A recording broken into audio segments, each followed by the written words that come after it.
Hey everyone, आप सभी का फिर से एक बार स्वागत है आपके अपने चैनल हिसाब पे। I am educator Gaurav Karmakar. कैसे हैं आप सभी? I hope you all are well. Here this is something about me as you can see here, and you can join my live classes here gkclasses.teachmeet.in पे। तो चलिए शुरू करते हैं आज की पहली क्लास। और आज की क्लास में हम सीखेंगे सिलोगिज्म। इस सिलोगिज्म का पार्ट 1 है। पार्ट 1 में मैं आप लोगों को एकदम बेसिक से सिखाऊंगा सिलोगिज्म क्या होते हैं, रूट से सिखाऊंगा एकदम। तो ये कभी मिस मत कीजिएगा। और सिलोगिज्म स्टार्ट करने से पहले जान लेते हैं सिलोगिज्म प्री में कितने मार्क्स के आते हैं। 5 मार्क्स में आते हैं मिनिमम, और मैक्सिमम 5 मार्क्स के आते हैं, और कभी कभी 3 मार्क्स भी आ जाते हैं। ठीक है। और मेंस में अगर आते हैं तो मेंस कह नहीं सकते, क्योंकि मेंस के शिफ्ट और क्वेश्चन लेवल पे डिपेंड करता है कैसे सिलोगिज्म आते हैं कि नहीं आते हैं। अगर आ भी जाते हैं तो 5 क्वेश्चन आप यहाँ से एक्सपेक्ट कर सकते हो, और वो मॉडरेट टू हाई लेवल पे होते हैं। तो एडवांस मॉडरेट हाई लेवल कुछ भी सिलेगिज्म हो, आपको ये बेसिक तो जानना ही होगा। तो बेसिक जानने के लिए चलिए शुरू करते हैं आज की पहली क्लास। और यहाँ पे हम लोग देख लेंगे इंट्रोडक्शन क्या होते हैं। What is syllogism? Syllogism is nothing but relation between two or more subject. तो टू और मोर सब्जेक्ट आपको दिया हुआ होगा, टू और मोर, और इनमें से एक क्या होगा, रिलेशन होगा। रिलेशन होगा, और इस रिलेशन को हम बोलेंगे स्टेटमेंट।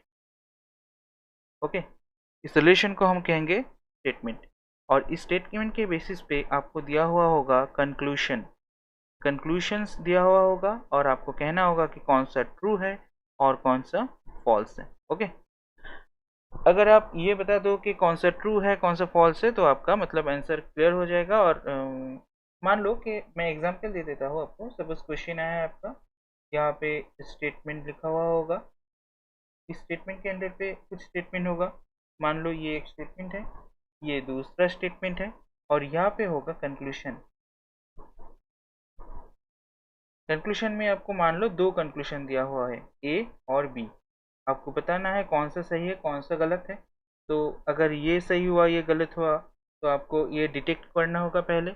उसके बाद आप कहेंगे कि ओनली कंक्लूशन ए फॉलोज और ओनली कंक्लूशन बी फॉलोज, और both the conclusion follows, either one either two follows. तो ऐसे सारे ऑप्शन होंगे। ठीक है। Only one follow, only two follow, either one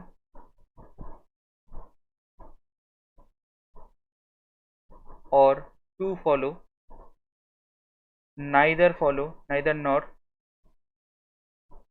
neither one nor two follow, none of this. ऐसे 5 options आपको दिए हुए होंगे। तो आपको सिलेक्ट करना होगा कौन सा स्टेटमेंट, मतलब कौन सा ऑप्शन आपका करेक्ट है, वो आपको मार्क करना पड़ेगा। तो ये होता है, मतलब एकदम स्ट्रक्चर मैंने आपको दिखा दिया कि सिलोगिज्म क्या होते हैं और इसका कैसा क्वेश्चन आते हैं। तो अभी देख लेते हैं कि सिलोगिज्म में क्या क्या होते हैं। इसके कुछ बेसिक स्टेटमेंट होते हैं जो हमको जानना ही जानना है। और इस बेसिक स्टेट जो मीन्स है स्टेटमेंट्स, और इस बेसिक स्टेटमेंट्स से कुछ वेन डायग्राम ड्रॉ कर सकते हैं हम लोग, और वो भी हम सीखेंगे। आप लोग सभी ने बचपन में किया होगा वेन डायग्राम, मतलब सर्कल बना के जो होते हैं। तो पहली स्टेटमेंट क्या होते हैं? पहला स्टेटमेंट होता है ऑल ए इज बी। कुछ इस तरह के एक स्टेटमेंट होते हैं। और ये जो 4 स्टेटमेंट मैं अभी आप लोगों को बताऊंगा, वो सारे क्या होते हैं, मदर स्टेटमेंट होते हैं। मतलब मदर मतलब मैं कह रहा हूँ कि बेसिक रूट वाले स्टेटमेंट जो आपको जानने ही जानने हैं। तो ऑल ए इज बी, इसको हम इस वेन डायग्राम में अगर ड्रॉ करें तो कैसा होगा। सपोज अगर इसको मैं ट्रांसलेट करूँ तो ये क्या होगा, all A is B means सारा ए बी में है। इसका मतलब ए अगर ये होगा, ये सारा ए इस बी में होगा। यही तो यहाँ पे मतलब निकल के आ रहा है ना, कि all A is B means सारा ए बी के अंदर है। ये होगा पहला रूट स्टेटमेंट। सेकंड आते हैं दूसरा स्टेटमेंट जो कि है no A is B. No A is B, this is a positive statement and this is a negative statement.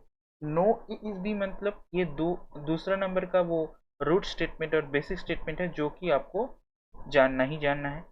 No A is B मतलब कोई भी ए बी नहीं है। तो इसको हम कैसे करेंगे ड्रॉ, ये होगा एक ए, और अगर ये बी है, इनमें से कोई रिलेशन नहीं है, तो मतलब नो ए इज बी।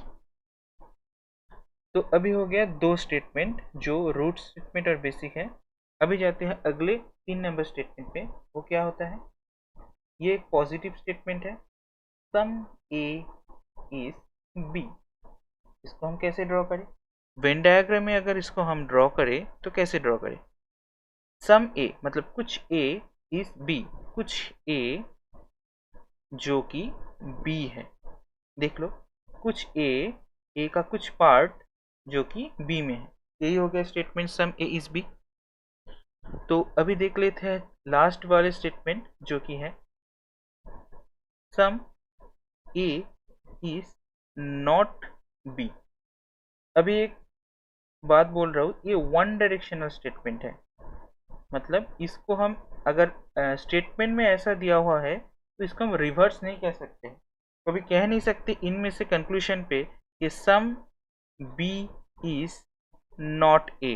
अगर ये दिया हुआ होगा हर वक्त गलत हो जाएगा। ठीक है, मतलब अगर आपको सम A is B not be दिया हुआ है तो इसको हम रिवर्स नहीं कर सकते, इसलिए हम इसको वन डायरेक्शनल स्टेटमेंट कह सकते हैं। ठीक है, तो इसका अगर हम सॉल्यूशन ड्रॉ करें वेन डायग्राम में तो कैसा होगा कि सम ए मतलब ए इसका कुछ पार्ट जो कि बी नहीं है, तो ऐसे हम ड्रॉ कर सकते। ए का कुछ पार्ट जो कि बी नहीं है, तो सम ए इज नॉट बी। चलिए देख लेते हैं फिर से 4 बेसिक रूट स्टेटमेंट क्या क्या होते हैं। ऑल ए इज बी जो कि एक पॉजिटिव स्टेटमेंट है, इसका वेन डायग्राम ऐसे ड्रॉ कर सकते हैं ऑल ए इज बी, इसका वेन डायग्राम दिस वन।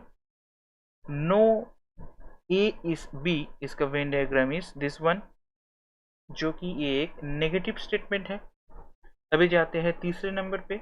तीसरे नंबर पे बेसिक और रूट स्टेटमेंट क्या होते हैं? सम ए इज बे, जिसका वेन डायग्राम दिस वन, और ये क्या होता है? इसका वेन डायग्राम होते हैं। ये भी एक पॉजिटिव स्टेटमेंट होते हैं। और लास्ट में जो आते हैं वो ये होते हैं नॉट वाला स्टेटमेंट, जो कि नेगेटिव होते हैं। सम ए इज नॉट बी, और ध्यान दीजिएगा ये एक वन डायरेक्शनल स्टेटमेंट है, इसको हम रिवर्स में बैक नहीं कर सकते हैं। ठीक है, तो ये वन डायरेक्शनल स्टेटमेंट है कि सम ए का कुछ पार्ट जो कि बी नहीं है।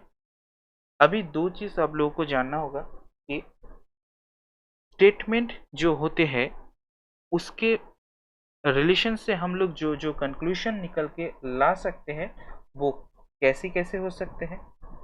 तो अगर स्टेटमेंट की बात करें, मान लो कि आपको एक स्टेटमेंट दिया हुआ है, एक और दो, उनमें से जो आपने कंक्लूजन निकाला है वो कंक्लूजन दो टाइप के हो सकते हैं। एक होते हैं डेफिनिट वाले कंक्लूजन, मतलब ये परफेक्ट, मतलब यही होगा, डेफिनेटली बोला जाएगा।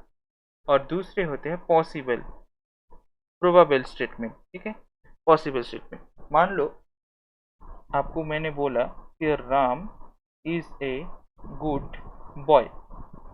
आपने इसको डेफिनेटली कहा है, मतलब इनमें कोई संदेह नहीं है कि ये गलत नहीं होगा, डाउट ही नहीं है, यहाँ पे कोई डाउट नहीं आ रहा है इस स्टेटमेंट में, नो डाउट। ठीक है, नो डाउट। अगर मैंने आपको ये बोला कि रम में बी ए गुड बॉय,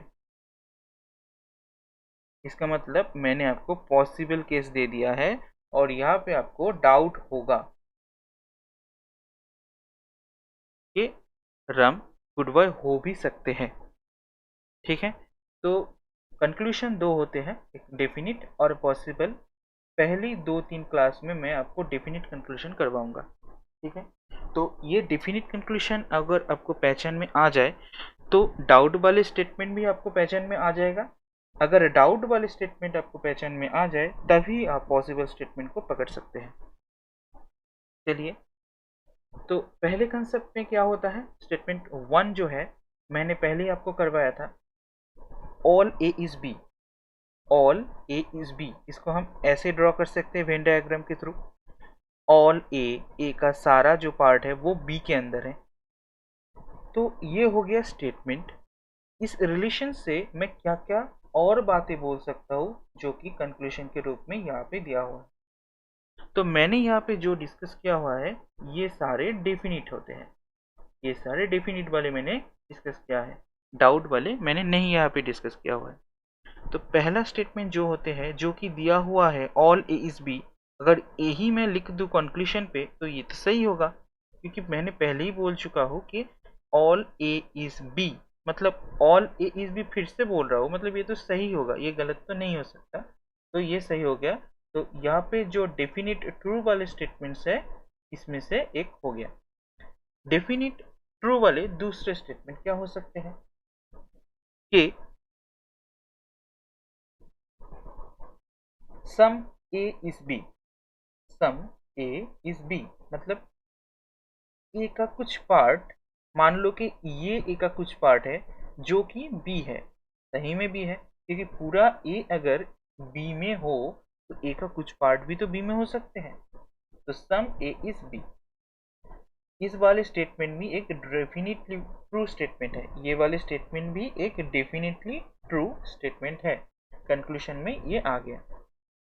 तो अभी ये स्टेटमेंट आने के बाद आप लोगों को कुछ डाउट होगा कि अगर मैं इस स्टेटमेंट को ऐसे डिस्क्राइब करता हूँ कि ऑल ए इज बी, ए का कुछ पार्ट जो कि बी है, ये एक कंफ्यूजन क्रिएट कर सकता है आप लोगों को बाद में।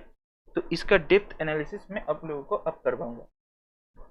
क्या है, अगर इस स्टेटमेंट को मैं डेप्थली देखूँ तो यहाँ पे एक्चुअली ए ऐसे है, all A is some B, इसका मतलब यहाँ पे एक सम छुपा हुआ है, यहाँ पे एक सम छुपा हुआ है जो कि हम लोग नहीं लिखते हैं। तो हमेशा एक बात याद रखना कि ऑल को हम सम में कन्वर्ट कर सकते हैं, नो को हम सम में कन्वर्ट कर सकते हैं कि, लेकिन सम को हम कभी भी ऑल में कन्वर्ट नहीं कर सकते, सम को हम कभी भी नो में कन्वर्ट नहीं कर सकते हैं। ये चार चीज़ आपको ध्यान में रखना होगा, ठीक है। तो ऑल मतलब मान लो कि एक बड़ा चीज़ है जिसको हम छोटा नहीं कर सकते, और सम एक छोटी चीज़ है जिसको हम कभी भी बड़ा नहीं कर सकते, ठीक है। तो all A is some B, तो यहाँ पे ऑल को हम अगर सम लिख सकते हैं तो ये हो जाएगा सम ए इज सम बी, जो स्टेटमेंट यहाँ पे सेकेंड बी ऑप्शन पे दिया हुआ है, बी नंबर ऑप्शन पे देखो यहाँ पे दिया हुआ है, ठीक है, क्लियर। तो यही मैं समझाने जा रहा था कि अगर आपको डायग्राम में से समझ में ना आए तो आप एक स्टेटमेंट को डेप्थ एनालिसिस के थ्रू भी समझ सकते हो कि given conclusion is it true और नॉट। ये अगर ट्रू है तो आप इसको वेन डायग्राम के थ्रू भी समझ सकते हो और स्टेटमेंट के थ्रू भी समझ सकते हो, इसलिए मैं बहुत डेप्थ में आप लोगों को बता रहा हूँ कि एक्चुअल प्रोसेस क्या क्या होते हैं। तो लास्टली आते हैं इनमें से, मतलब ये पर्टिकुलर इस स्टेटमेंट से हम जो लास्ट वाले डेफिनेटली ट्रू स्टेटमेंट पे आ सकते हैं वो है कि सम बी इज ए।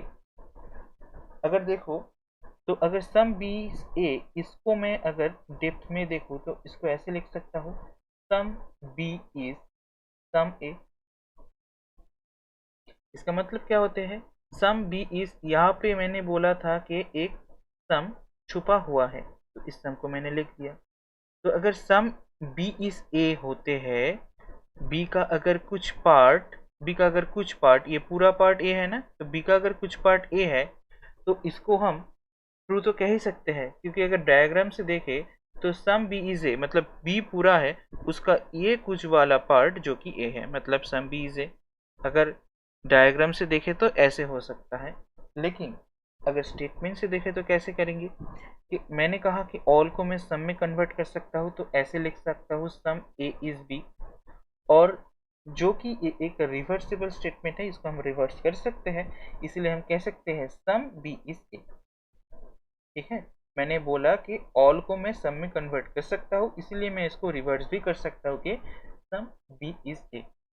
तो ये हो गया आपका लास्ट वाला डेफिनेटली जो ट्रू स्टेटमेंट्स है वो, ठीक है। शायद आप लोगों को समझ में आया होगा, अगर कुछ टॉपिक्स आपको समझ में ना आए वो आप रिवर्स करके भी देख सकते हो। तो आप देखते हैं आज हम लोग सिर्फ मतलब डेफिनेटली ट्रू वाले स्टेटमेंट्स ही पहचानेंगे। इसके बाद हम लोग देखेंगे कि डाउट वाले स्टेटमेंट्स क्या होते हैं, वो अगली क्लास में देखेंगे, क्योंकि ये पहली क्लास है। आपको पहले समझना होगा कि रूट स्टेटमेंट्स क्या क्या होते हैं, उनमें से क्या क्या स्टेटमेंट बन सकते हैं, और कंक्लूशन क्या क्या हो सकते हैं।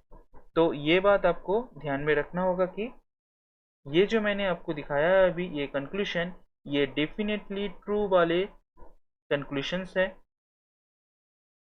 और इनके अलावा कोई भी कंक्लूशन आपको इस स्टेटमेंट से, पर्टिकुलर इस स्टेटमेंट से अगर दिया हुआ हो तो वो गलत हो जाएगा। ठीक है, अभी आते हैं नेक्स्ट कॉन्सेप्ट पे।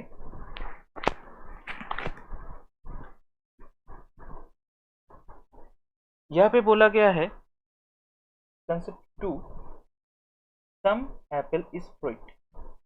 तो एप्पल का कुछ पार्ट जो कि फ्रूट है, सम फ्रूट इज मैंगो। तो मैंगो का भी कुछ पार्ट, यानी कि फ्रूट का कुछ पार्ट मैंगो है। मैंने पहले ही बोला था 2 और मोर सब्जेक्ट, यहाँ पे कितने सारे सब्जेक्ट है, 1 2, और 2 नंबर सब्जेक्ट यहाँ पर भी गिवन है, और ये नंबर 3। तो यहाँ पे 3 सब्जेक्ट गिवन है, 3 के बीच में एक रिलेशन है, और इसको हम इस वेन डायग्राम के थ्रू ड्रॉ कर सकते हैं। तो पहले वाले कंक्लूशन में अगर आ जाए तो ये कंक्लूशन क्या है, सम एप्पल इज फ्रूट। ये पहला वाला ट्रू स्टेटमेंट है, मतलब डेफिनेटली ट्रू स्टेटमेंट है, जो कि मैंने आपको यहाँ पे दिखाया हुआ है कि ये वाला अगर आए कंक्लूशन पे, ये तो डेफिनेटली ट्रू होगा। कैसे ट्रू होगा, सम एप्पल इज फ्रूट, मतलब एप्पल का कुछ पार्ट फ्रूट है जो कि गिवन है, तो ये तो ट्रू होगा ही होगा। Second, some fruit is apple. अब सम एप्पल अगर फ्रूट है, एप्पल का कुछ पार्ट अगर फ्रूट है, तो फ्रूट का भी कुछ पार्ट तो एप्पल ही होगा ना। तो some fruit is apple reverse में भी कह सकते हैं। मैंने पहले बोला था कि सम एप्पल इज फ्रूट है, तो यहाँ पे एक इनविजिबल क्या होते हैं, सम छुपा हुआ है। हमेशा पॉजिटिव स्टेटमेंट में यहाँ पे एक सम होगा, इस के बाद, आर के बाद यहाँ पे एक सम होगा। तो सम एप्पल इज अगर सम फ्रूट है, तो इसको हम रिवर्स में भी कह सकते हैं, some fruit is some apple. ठीक है, अगर वेन डायग्राम के थ्रू पहचाने तो ऐसे कह सकते हैं, एप्पल का अगर कुछ पार्ट ये वाला अगर फ्रूट है, तो फ्रूट का भी ये वाला पार्ट एप्पल होगा ही होगा। अभी आते हैं तीसरे स्टेटमेंट पे, क्या होता है, सम फ्रूट इज मैंगो। तो मतलब फ्रूट का कुछ पार्ट मैंगो है जो कि गिवन है, तो ये तो ट्रू ही होगा। और लास्ट वाले में कहा गया है कि some mango is fruit. Similarly यहाँ पे जैसे कि बोला गया था, इसको रिवर्स करके आप इसको भी रिवर्स करके कह सकते हो कि सम मैंगो इज फ्रूट।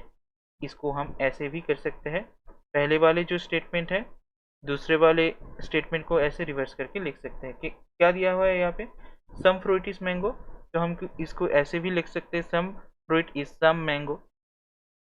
तो पहले वाले की तरह हम इसको भी रिवर्स कर सकते हैं, रिवर्स करके बोल सकते हैं कि some mango is fruit which is given. ठीक है, तो ये आपका चारों डेफिनिट वाला ट्रू स्टेटमेंट है, जो कि ये वाले अगर ऐसे ही स्टेटमेंट आपको और ऐसे वेन डायग्राम की स्टेटमेंट्स आपको गिवन है, तो यही चारों स्टेटमेंट जो कि डेफिनेटली ट्रू होंगे। इसके अलावा कोई भी स्टेटमेंट आपको अगर, मतलब कंक्लूशन आपको अगर दिया हुआ है, वो गलत हो जाएंगे। ठीक है, तो मतलब ये वाले अगर स्टेटमेंट दिया हुआ है, तो इनमें से आपको ये ही वेन डायग्राम आपको ड्रॉ करना है। अगर आपका कोई भी स्टेटमेंट में ऐसा वेन डायग्राम आ जाए 2 या 3 सब्जेक्ट में, तो आपका यही चारों डेफिनिट स्टेटमेंट आपका मतलब कंक्लूजन ट्रू होगा। तो चलते हैं इसके बाद वाले कंसेप्ट पे, जो कि है कॉन्सेप्ट 3, व्हिच इज स्टेटमेंट 2 दिया हुआ है, वो की है सम ए इज बी और ऑल बी इज सी। तो यहाँ पे सम ए इज बी को पहले ड्रॉ करेंगे कैसे, सम ए, मेरे कर्सर को ध्यान में देखो, ऑल ए मतलब सम ए इज बी, बी का कुछ पार्ट, मतलब ये वाला पार्ट मैं आपको बोलना चाह रहा हूँ, मतलब सम ए इज बी और ऑल बी इज सी, मतलब बी का मतलब ऑल बी, मतलब पूरा जो बी है, ये पूरा जो बी है ये सी के अंदर है। ध्यान में देखो, सम ए इज बी, ए का कुछ पार्ट तो बी है, और बी पूरा ही सी के अंदर है। ठीक है, अब इनमें से अब तक जो आप लोगों ने सीखा है, यहाँ पे से आप लोग कंक्लूजन ऐसे ही बोल सकते हो। कैसे? देखो, अगर मैं बोलूँ कि ए का कुछ पार्ट सी है, आप बोलोगे कि हाँ ये ट्रू है, क्योंकि अगर ए का कुछ पार्ट बी में है और पूरा बी ही हमारा सी है, तो ए का कुछ पार्ट तो सी के अंदर ही है, जो कि वेन डायग्राम में दिख रहा है, तो ये वाले स्टेटमेंट ट्रू होंगे। अगर मैं ये कह दूं कि ऑल बी इज सी, तो आपको ये बोला ही गया है कि ऑल बी इज सी है, तो ये भी ट्रू हो जाएगा। अगर मैं ये कह दूं कि सम सी इज बी, मतलब सी का कुछ पार्ट बी में है, तो ये भी ट्रू होगा, क्योंकि देखो बी जो है वो सी के कुछ पार्ट में ही है, तो सम सी, ये सम सी है, कुछ सी है जो कि बी है, ये भी बोल सकते हैं। ये भी बोल सकते हैं कि सम सी इज ए, क्योंकि देखो ए का कुछ पार्ट बी में है, पूरा बी ही सी है, तो ए का कुछ पार्ट तो सी में आ ही गया, तो ये भी कह सकते हैं सी का कुछ पार्ट ए है, मतलब सम सी इज। तो ऐसे हम एक डायग्राम देख के ऐसे ऐसे डेफिनेटली वाले कंक्लूजन निकाल सकते हैं। तो अभी देख लेते हैं, ये अगर स्टेटमेंट और ये कॉम्बिनेशन आपको अगर दिया हुआ है तो आपका क्या क्या स्टेटमेंट सही होगा। तो सम ए इज बी, पहले वाले डेफिनेट स्टेटमेंट क्या होगा? Some A is B which is given here. Second वाले स्टेटमेंट क्या होगा? ऑल बी इज सी, जो कि इफ नंबर पे यहाँ पे दिया हुआ है, तो ये तो देख ही पता चल रहा है, ये तो गिवन ही है, तो डेफिनेटली ट्रू होगा ही होगा। अभी आते हैं बी नंबर पे, क्या बोला गया है? सम ए इज सी, जो कि मैंने पहले ही आपको बोला कि ए का कुछ पार्ट बी में है, तो ए का कुछ पार्ट तो सी में होगा ही होगा, क्योंकि all B is C. That's why diagram देख के भी पता चल रहा है कि ए का कुछ पार्ट सी में है, तो ये वाला स्टेटमेंट तो ट्रू हो गया। सी नंबर पे आते हैं, क्या बोला गया है? सम सी इज है, जो कि मैंने आपको कुछ देर पहले ही बोला कि सी का कुछ पार्ट भी ए में कह सकते हैं, क्योंकि यहाँ पे डायग्राम में दिख रहा है। डी नंबर पे क्या बोला गया है? सम सी इज बी, मैंने ये भी बोला क्योंकि ऑल बी इज सी है, तो इसको मैं कह सकता हूँ कि सी का कुछ पार्ट जो कि बी है। और अगर इसको डेप्थ में समझना है तो ये वाले स्टेटमेंट को पहले की तरह आप लोग ऑल को सम करके लिखो, सम बी इज, और यहाँ पे जो हिडन सम है इसको भी लिख दो, सम सी। तो इनमें से आप बता सकते हो कि सम सी इज बी। रिवर्स कर सकते हो, मैंने पहले ही बोला है ये एक रिवर्सेबल स्टेटमेंट है, तो आपको रिवर्स करना, मतलब आप रिवर्स कर सकते हो इसको, तो ऐसे कह सकते हो कि सम सी इज सम बी। ओके, अभी आते हैं ई नंबर स्टेटमेंट पे कि सम बी इज सी। तो यही मैंने बोला अभी कि देखो ऑल जो है ये ऑल वाले सम हो गया, तो सम बी इज सी भी कह सकते हैं। अगर ये सम को इसके बाद वाले सम को अगर मैं क्या कर दूं, ओमिट कर दूं, मतलब पहले की तरह हिडन कर दूं, तो स्टेटमेंट क्या हो गया? Some B is C. Clear? तो ये जो हमारा 1 2 3 4 5 6, ये 6 वाले जो कंक्लूशन है, इस वाले कॉम्बिनेशन से यही डेफिनेटली ट्रू 6 वाले कंक्लूशन निकल के आते हैं। इसके अलावा कुछ भी और डेफिनेट ट्रू वाले कंक्लूशन नहीं आते हैं। आई होप आप लोगों को समझ में आ रहा होगा। आज की लास्ट कंसेप्ट जो है वो क्या है? Concept number 4। ये क्या है? Statement all A is B. इसको ड्रॉ करते हैं, ऑल ए, पूरा ए बी में है। इसके बाद आते हैं सम बी इज सी, कि बी के कुछ पार्ट जो है वो सी में है। ठीक है, इसके बाद देख लेते हैं क्या क्या स्टेटमेंट ट्रू होगा, मतलब कंक्लूजन ट्रू होगा। पहली बात तो ये दोनों अगर गिवन है, यहाँ पे पहले से हम लोग देख के आ रहे हैं कि जो गिवन स्टेटमेंट है वही अगर दिया हुआ है तो वो तो ट्रू होगा ही होगा। तो पहले A all A is B, यहाँ पे सेम गिवन है, and some B is C, जो कि यहाँ पे है सम बी इज सी, ये भी तो ट्रू होगा ही, मतलब ये तो गिवन ही है, इसको देखने की ज़रूरत भी नहीं है। अगर आपको एग्ज़ाम में ऐसे ही दो स्टेटमेंट की कॉम्बिनेशन आ जाए और कंक्लूजन में यही दो दे दे, तो आप डेफिनेटली कहोगे बोथ आर ट्रू। तो अब देख लेते हैं और क्या क्या कंक्लूजन डेफिनेटली आ सकते हैं इन दोनों कॉम्बिनेशन से। सम बी इज ए, ये तो हम कह ही सकते हैं क्योंकि यहाँ पे एक सम हिडन है, और हम इसको रिवर्स कर सकते हैं, सम बी इज ए कह सकते हैं, क्योंकि ऑल को हम सम में कन्वर्ट कर सकते हैं, और सम ए इज बी बन के उसके बाद इसको सम बी इज ए भी कह सकते हैं। ये मैंने पहले ही डिस्कस किया हो, तो उसके बेसिस में यहाँ पे मैं बता रहा हूँ। ठीक है, तो सम बी इज ए ये एक डेफिनेटली ट्रू वाले स्टेटमेंट होंगे। इसके बाद लास्ट में जो आते हैं सम सी इज बी, तो सम बी इज सी यहाँ पे एक हिडन सम है। सम क्यों? क्योंकि ये सारे पॉजिटिव स्टेटमेंट है। अगर नेगेटिव स्टेटमेंट होते तो यहाँ पे नो होता। ठीक है, सम और नो हो सकता है यहाँ पे हिडन। नो कब होगा? जब वो नेगेटिव स्टेटमेंट होगा। क्योंकि यहाँ पे पॉजिटिव स्टेटमेंट है सारे, तो इसलिए यहाँ पे सम आ रहा है। तो some B is some C. Okay, तो इसको हम रिवर्स भी कर सकते हैं क्योंकि एक रिवर्सिबल स्टेटमेंट है। तो सम इज बी ये भी हम लिख सकते हैं। देखो यहाँ पे एक नोट मैंने दिया हुआ है, तो क्या बोला गया है? There is no direct relation between A and C, क्योंकि ए और सी के बीच में कोई भी डायरेक्ट रिलेशन स्टेटमेंट से हम नहीं कह सकते।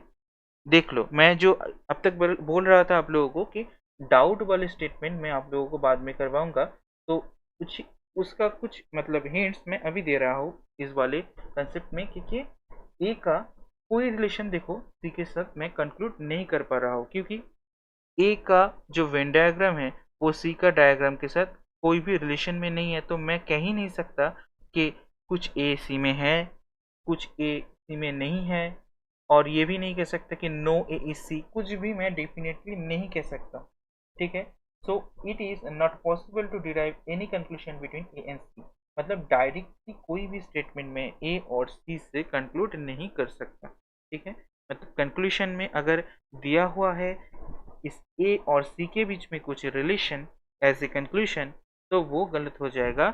अगर डेफिनेटली बोला गया है, मान लो कि आप लोगों को दिया हुआ है सम ए इज सी, आप लोग देख ही रहे हो कि डायग्राम में ए के साथ सी का कोई रिलेशन ही नहीं हो पा रहा, क्योंकि इससे कोई टच या फिर कुछ भी नहीं है। ये जो मतलब राउंड है, राउंड शेप यहाँ में मतलब ए में नहीं है, तो दिख रहा होगा आप लोगों को वेन डायग्राम के थ्रू ए और सी में कोई भी रिलेशन में देख ही नहीं पा रहा हो। तो इसलिए सम ए इज सी ये तो गलत हो जाएगा। अगर ये भी बोल दूँ सम ए इज नॉट सी, मैं ये भी नहीं कह सकता एज ए डेफिनेट कंक्लूजन, क्योंकि ए और सी के बीच कोई रिलेशन नहीं है। अगर मैं ये भी बोल दूं कि नो ए इज सी, ये भी मैं गलत बोलूँगा, क्योंकि ये सारे जो मैंने अभी यहाँ पे लिखे हैं वो सारे एज ए डेफिनेट लिखे हैं। वहाँ पे कोई भी पॉसिबल और कैन बी वर्ड मैंने यूज़ नहीं किए हुए हैं। तो इसीलिए ये सारे डेफिनेट स्टेटमेंट अगर दिया हुआ है ये गलत होगा, क्योंकि ए और सी के बीच में कोई भी रिलेशन नहीं है। फॉर एग्जाम्पल आप यहाँ पे देख सकते हो, यहाँ पे अगर एप्पल एंड मैंगो के बीच में अगर रिलेशन में बताओ कि सम एप्पल इज मैंगो, अगर ये मैं बता दूं एज ए स्टेटमेंट, तो ये गलत हो जाएगा, क्योंकि ये डेफिनेटली ट्रू नहीं है। क्योंकि एप्पल का जो सर्कल है वो देखो मैंगो के साथ कोई भी रिलेशन यहाँ पे डिराइव नहीं कर रहा है। तो मैंगो एंड एप्पल के बीच भी कोई भी अगर relation as a definite conclusion का गिवन है तो गलत हो जाएगा। सम मैंगो इज एप्पल वो भी नहीं होगा, सम एप्पल इज मैंगो जो मैंने यहाँ पे लिखा हुआ है वो भी नहीं होगा, नो एप्पल इज मैंगो ये भी नहीं होगा, कुछ भी नहीं होगा। शायद आप लोगों को समझ में आ रहा होगा मैं क्या बोलना चाहता हूँ। ठीक है, तो ये होगा आज का कंसेप्ट नंबर 4, और यही हमारा आज का लास्ट टॉपिक था। तो that's all for the today session. I hope आप लोगों को ये वीडियो अच्छा लगा होगा। अगर अच्छा लगे तो लाइक एंड शेयर ज़रूर कीजिए। आपका एक लाइक और शेयर हमको मोटिवेट करेगा कि हम ऐसे और वीडियो लाते रहे। And don't forget to subscribe our channel and do press the bell icon to get the notification first. तो तब तक के लिए अलविदा, मिलते हैं अगले क्लास पे। तो तब तक के लिए stay safe and stay healthy.